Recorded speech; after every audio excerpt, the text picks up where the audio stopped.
So it's another busy day here at Mobile World Congress, and Wednesday opened up with keynotes discussing the role of mobile in driving the fourth industrial revolution and the opportunities enabled by next generation networks. I have absolutely no doubt that the possibilities are there for us. But they're not a foregone conclusion. They will not happen just because we hope they will.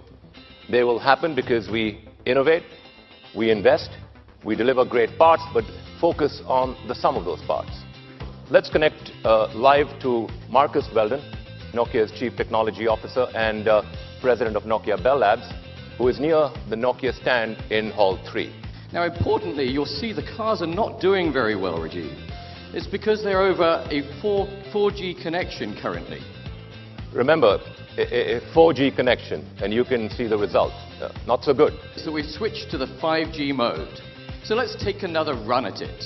Immediately you can see the difference in their driving. The cars are reacting instantaneously due to the hyperlocal latency of 1 millisecond, hyperscale capacity of 10 gigabits per second, and hypermobility with speeds of hundreds of kilometers an hour. If you look down this list of 5, these have been named as the most economically impactful.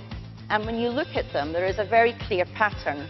They are all dependent on connectivity, and even more so, wireless or mobile connectivity. And that's why we look at the fourth industrial revolution and see ourselves, and proudly, at the centre of that revolution. One of the key opportunities driven by network innovation is smart cities. Developed markets today sitting on old infrastructure, things that weren't and aren't able to be visualized and capitalized on, as was just demonstrated. But in an emerging market with a clean sheet of paper, this can be scaled quickly and capitalized on. Our vision for smart city is to make our city a happiest city on earth. With Smart Dubai, our goal is not to become the most connected city or the city with the most data. Rather, we are committed to directing our technology towards improving city experiences to positively impact happiness for everyone. Big events provide challenges for media companies and telecoms operators. Massive peaks in data and demand for local content comes with peaks and troughs.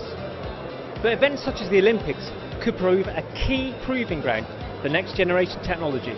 In Beijing in 2008, for the games, 1% of the transactions were done over mobile phones. I mean, people running the games, spectators and so on, 1%. The first smartphone was launched in 2007, and it moved on to 30 to 35%, to London, 67% in Sochi, and almost 100% in Rio, meaning that the games are used, executed, consumed almost on the mobile.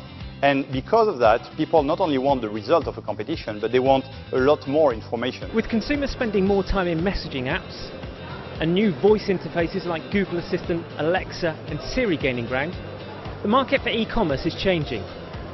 And that was the theme of Wednesday's closing keynote, conversational commerce.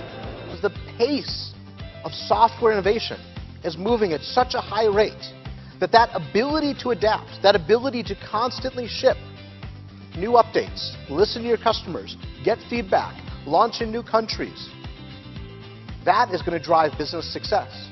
In fact, I think we're heading into a period of Darwinian natural selection. At this point in the US at least, over half of smartphone users download 0 new apps per month.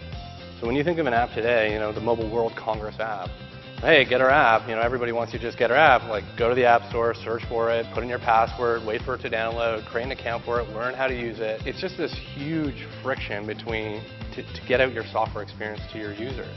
And so what bots do is bots eliminate all that friction. On how do we know who the customer is and what should we do next with them, and that's something most organizations haven't cracked yet. So that wraps up our coverage of the highlights from Wednesday here at Mobile World Congress. The Mobile World Live team will be back tomorrow with our highlights from the whole event. Until then, I'm Steve Costello, for Mobile World Live.